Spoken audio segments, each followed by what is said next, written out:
Hello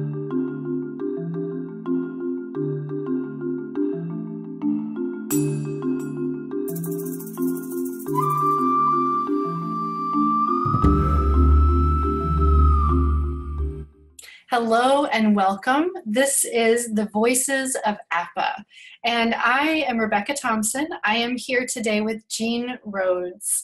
And Jeane is a board member, and she's been with APPAH for quite a while. And I got a chance to talk with her for a little bit yesterday, and just to learn a little bit about how she ended up here. And so I'm really, really excited to share this with you. So welcome, Jeane. Thank you so much. Thank you for asking me. It's really, really a pleasure. It's so neat for me as, I've been doing work with APPAH and pre and perinatal work for a while, but I haven't really gotten to know APPAH.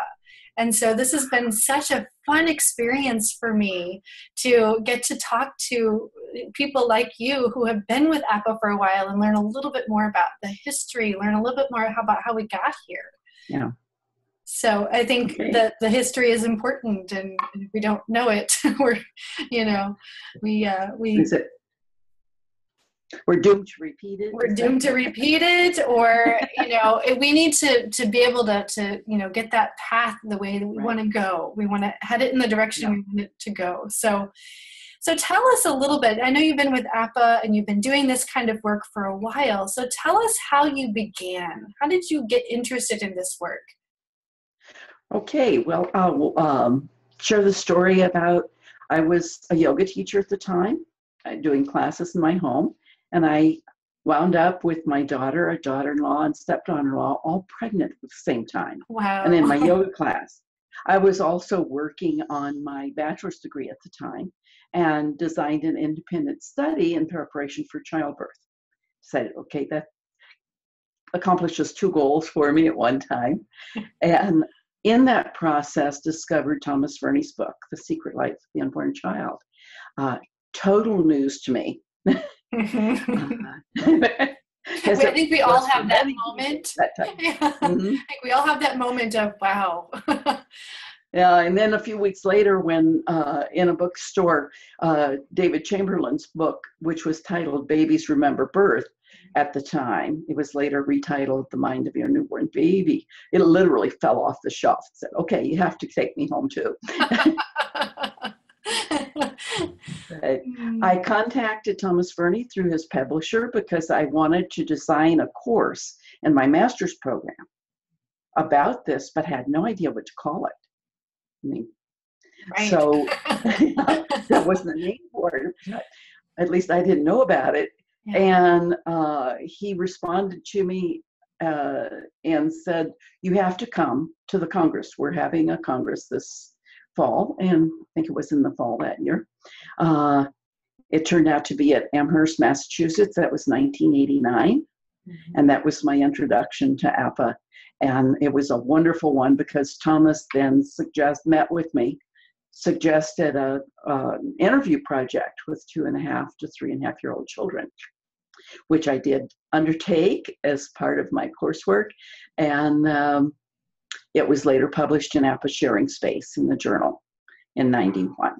And so tell us a little bit about that. You mentioned it yesterday, and I was just absolutely fascinated. Yes, Thomas said that the research at that point said as soon as children become verbal and before about age 3.5, they'll recall their birth and be able to talk about it. So I designed the study to meet with 2.5 to 3.5-year-old children, mostly at daycare centers. They had a few at home. There were 29 children in the study, and I got some really fascinating stories from these kids. I'd start off by asking, where were you before you were born? Wow.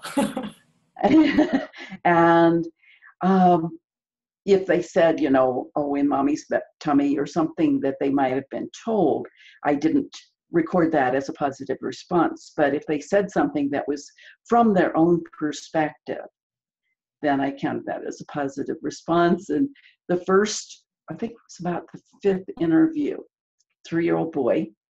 And when I asked, where were you? He said, in mommy's tummy. And I said, oh, well, what was that like? And he said, well, it was kind of dark. And I said, well, when it was time to come out, how did you get out? And he said, there was a hole down there. And Right? chills. And you get tunnel imagery too, which connects that birth-death experience. And that's a major transition. And when I asked if it was hard to get out, he placed his hands beside his head like this. When I called his mother to debrief after the interview, she said, oh my goodness, he was a forceps delivery. Wow. Yeah. So this is the kind of thing that gets us in here, and this is the stuff that makes us never leave. Yes, definitely. Mm-hmm. So, yeah, and there were a few other experiences like that, but I won't take our time today to go into more detail. Right. But that's just, it's so fascinating. And it hooks you once you start really getting these things from the kids themselves and get the information to back it up from a parent. It's just mind blown. Right. Wow. So that was your beginning. That was how you got started. And so tell us what happened next in your journey, because obviously you were hooked. I was hooked. I designed the course in my master's program in pre and perinatal psychology, knowing now what to call it. Right. And, read everything I could get my hands on at the time. And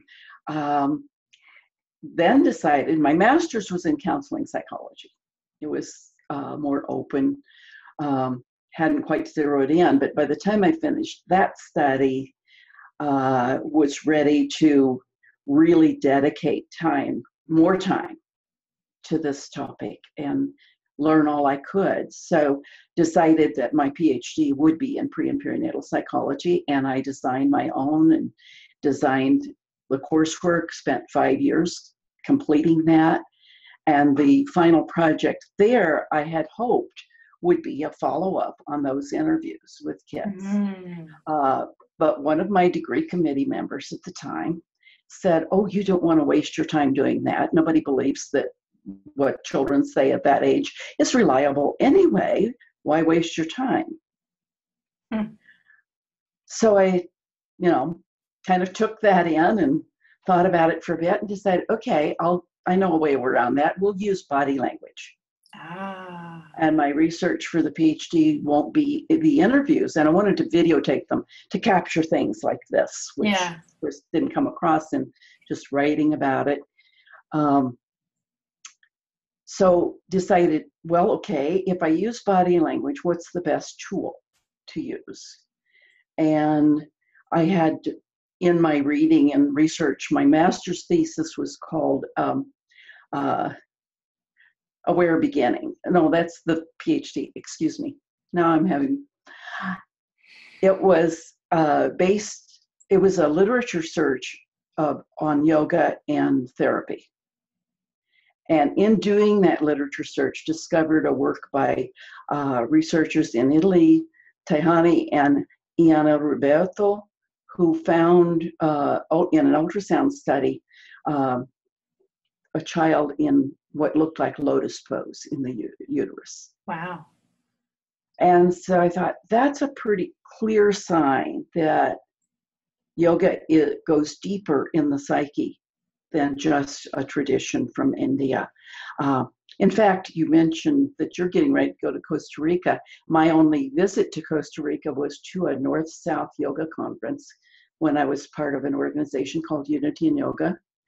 And there was quite a discussion at that conference about whether yoga came from South America or India. Wow. And I'm thinking, it is in us. It's in all of us around the world. Mm-hmm. So it's not surprising that yoga-like postures show up everywhere. Right. And my own years of experience in teaching yoga led me to think, okay, this is what I want to use to assess the body language. So how do I do this and keep it at a distance? I first did a preliminary group in researched the postures to use and decided, okay, I need a forward bending, a back bending, a side bend, and a twist and an inversion. Those kind of 5 directions. But how do you not influence someone else's body language? My daughter-in-law suggested using an articulated figure. She'd seen one in an art supply store. So I got one and posed it in these positions, then photographed it so that each child saw the same photographs, and they weren't told these were yoga postures. I just told them, I want you to do these 5 positions. You can do them in any order. You can take as much time as you want. I'll just need you to do them 3 times, once facing me and once to each side. And so that's what I videotaped, and then went and collected birth stories, and then spent another year with some help of other people looking at the videos, analyzing them, seeing what's special about the way this child moves, without knowing anything about their birth story. That was collected later. And the most significant finding, I think, was the connection with circumcision, and the fact that the 7 boys in the study, there were 22 children in this study, who had been circumcised, did not place their hips on the floor in the arch posture, whereas the boys who had not been circumcised did, and the girls had no problem with it. So and there were a few other, significant findings, but that was the most important one, I think, to come out of that study. Wow. And it's so neat to be looking at, there really is a lot of study, and there are different ways that we need to look at these things to really be able to say this is a pattern. And, it's really interesting to hear the work that you've done with that. Yeah, it's a different kind of awareness, and I was so thankful for slow motion video and still frames and things, so that I could, because these children, most of them whipped through the postures, doing 5 postures, repeating all of them 3 times, and less than 5 minutes. Right. Some of them in less than 2. Right, and that's why it took you a year to analyze it. Yeah. And I'll have to credit William Emerson with part of the inspiration for that, because part of my PhD was doing Williams Level 1 certification. I don't know what he called it.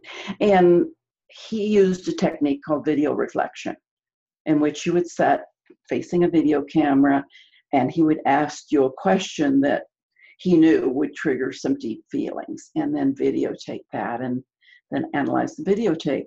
And so that really got me thinking about how to use the video effectively. Right. How cool. So cool. So then you started working with APPPAH a little bit more directly. Can you talk a little bit about that? Okay, that was in the early 2000s, and through my connection. Well, I did do a few congresses where I was part of a panel, or did one year I was fortunate to work with Sylvia Klein-Olkin and do a pre-Congress yoga class. Oh, how fun. Which was wonderful. But in the early 2000s then started making more connections within APPPAH, and in 2002 became associate editor of the journal at the time that B.J. Lyman was the editor, and served in that capacity from 2002 through 2008. And then had a little interruption with another job, because I was always doing 3 or 4 part-time jobs. Right. Because by then I was also teaching at Santa Barbara online. I did do some weekend classes where I actually went, met the students, but mostly it was online interaction. And I had gotten myself certified in online teaching in 2000. So I did online teaching not only for SBGI, but for some other institutions. I really like it because I do better with the written word than I do in person generally. Mm-hmm. And so really prefer that means of interaction. I know many other people just hate it. Right? We all have our preferences. Uh-huh. But so I had a kind of a year off from the journal, and then BJ asked me to come back when the other position, which was executive director of a foster placement agency, didn't work out long term. And all of a sudden, I found myself unemployed because I had quit all these part-time jobs to focus on that. That's when I decided to write the book. Yeah, so tell us about your book. Yeah, I was, I decided, okay, I've got this space. What am I supposed to do next? So I was kind of waiting for a message. And knew I wanted to write a book, but I wasn't sure until I was watching TV one night, and I was watching Akilah and the Bee. I don't know if you've ever seen that movie, but it's about a young African-American girl who becomes a spelling bee champ. Aww. And it's just a beautiful story. And I thought, well, this is the way to get this message across to people who wouldn't sit down and read an academic book. Right. Do it as a novel. And my inspiration for the characters came out of people I actually worked with in the foster care system, but I allowed them to evolve differently in the novel than happened in real life. Right. So I don't think anyone would recognize the pieces. Yeah. But it is essentially a book about teen pregnancy and foster care. And the teen mom fortunately gets a therapist who is a pre and perinatal psychologist. Oh, yay!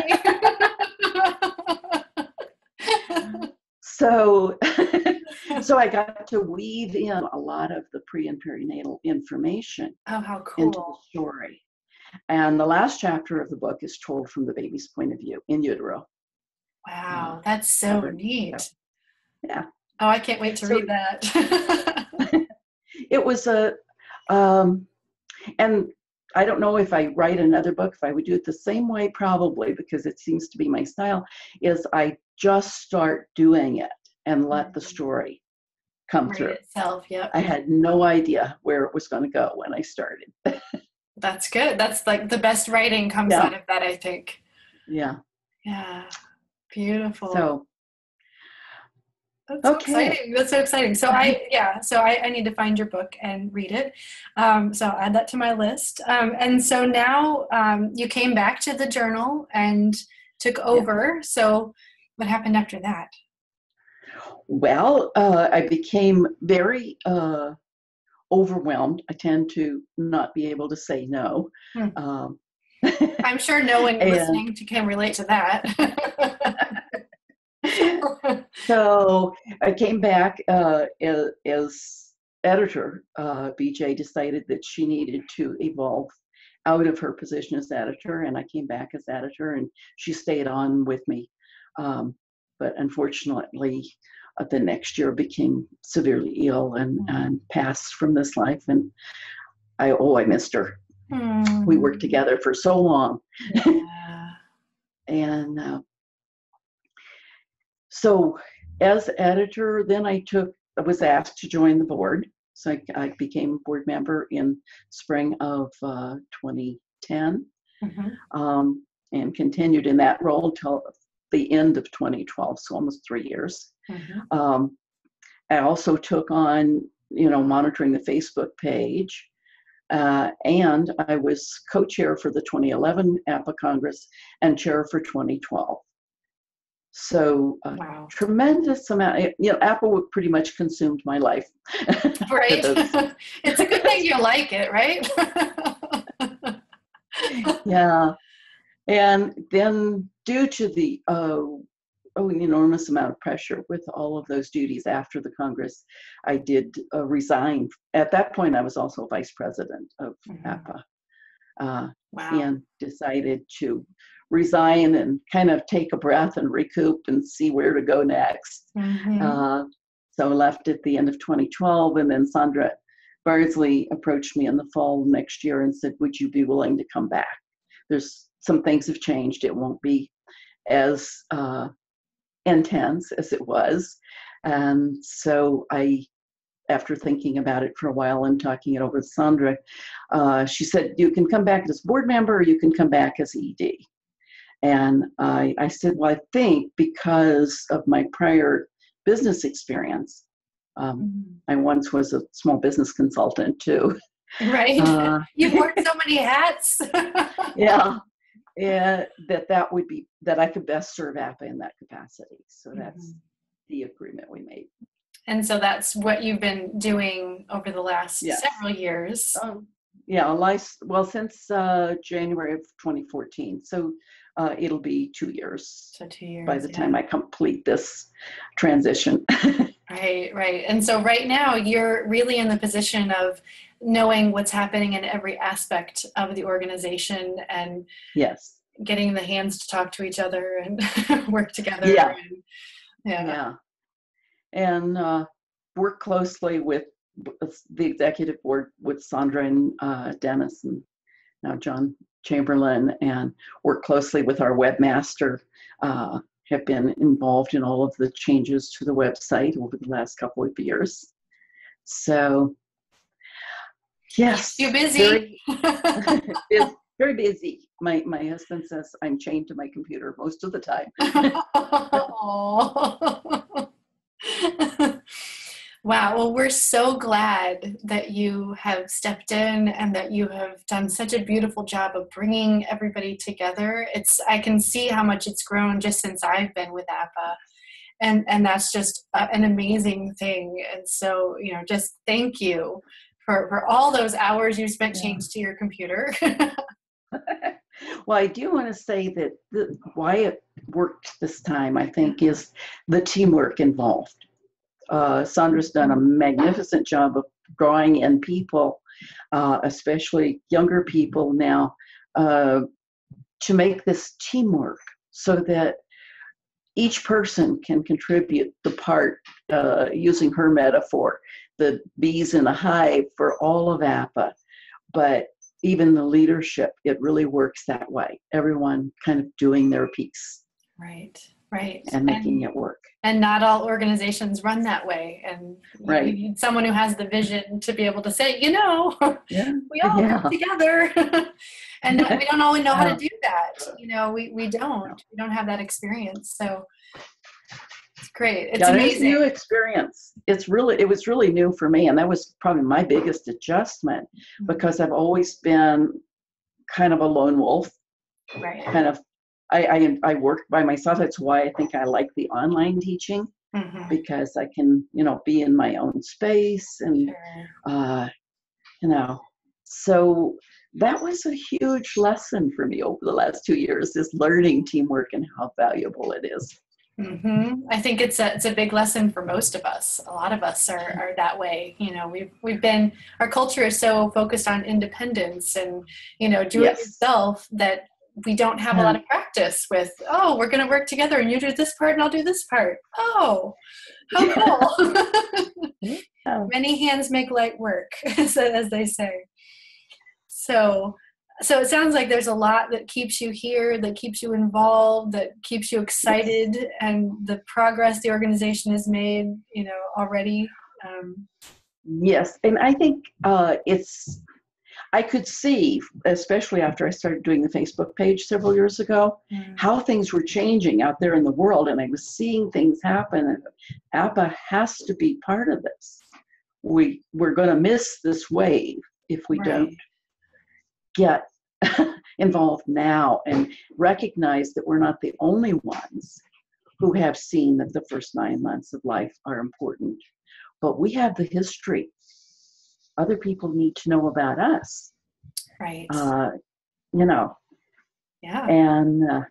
we've got that almost 32 years now since APPA was founded.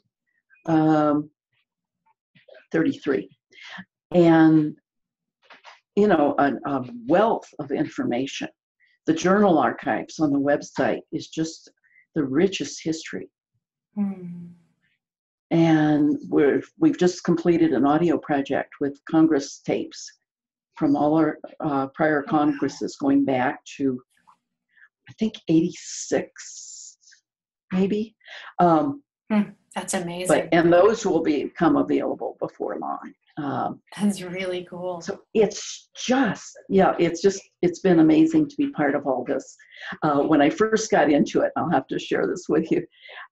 I had the thought, I even wrote it, I think, in my dissertation, that Freud's inner circle developed in the late 1800s, early 1900s, and he shocked the world by saying that children under age 3 had experiences that impacted them for the rest of their life. That was news. Right. That's amazing. That was news.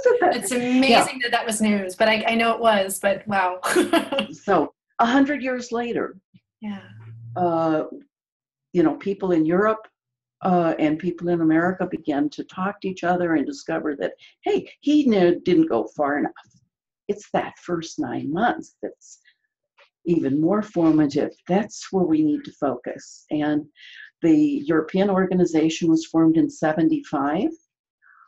It's now called the International Society for Pre and Perinatal Psychology and Medicine, ISPPM.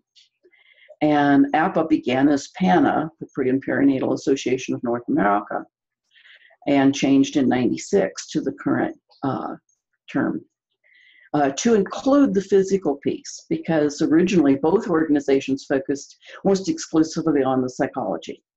Right. And then realized, we can't split it up like that. This is a whole being coming in, and we need the physical piece also. Right. It almost shifted the other way, so that in some of the latter years, there's been more emphasis on the physical, and the psychology receded a bit. I think we're coming into balance. I think that's the future. Right and left brain are all okay. Right. We're going to integrate. Right. Here we are. Right. That's fascinating too. And I can see that, we have to understand it cognitively, and where are we going and how does this impact us? And then we start looking at the body, and that's, it's a different way of looking at things. To complete that thought about Freud's inner circle, it's interesting that 100 years later, we had this new development coming in. It won't take another 100 years for the next step, and I'm fascinated to see. I think part of the looking at the intergenerational impacts is the frontier we're on now. Epigenetics and yes. Yeah. It's really amazing. It's so neat to watch it unfold, and where are we going next? What are we going to learn next? Yes. So I wanted to ask you, we have lots of people who are just coming into APPAH and, just trying to figure out, what we're about. So we're asking everybody, as we do the Voices of APPAH project, what to you is the APPAH experience? Well, to me, it is that discovery of part of your life story that you didn't realize was important, you didn't realize you had access to. On a social level, it is the same thing. We are discovering an aspect of human experience that hasn't been known before. Right. And to me, that's the experience. It's that discovery. Right. It is such a discovery. I mean, since I learned about APPAH, I've spent so much time being curious about how things are showing up, and it just opens up a whole world. Yes. Well, thank you so much, Jeane. I'm so grateful for your time today and for all that you are doing and have done for APPAH, and to make us, this organization we are right now, and for all of the amazing work we'll be doing in the future. So most grateful. Thank you. And I'm going to be so grateful to have time to sit back and watch it unfold after the intense involvement of making sure the little details are taken care of. Yeah, yeah. Well, we wish you well in that rest time. Yeah. I'm sure you won't be actually sitting and twiddling your thumbs. I suspect you'll be very busy, just in different ways. Yes. So thank you for joining us for the Voices of APPA. And we're going to be doing these at least once a month, so stay tuned for our next one. So thank you so much. Thank you, Rebecca. It's been wonderful. Yes, you too.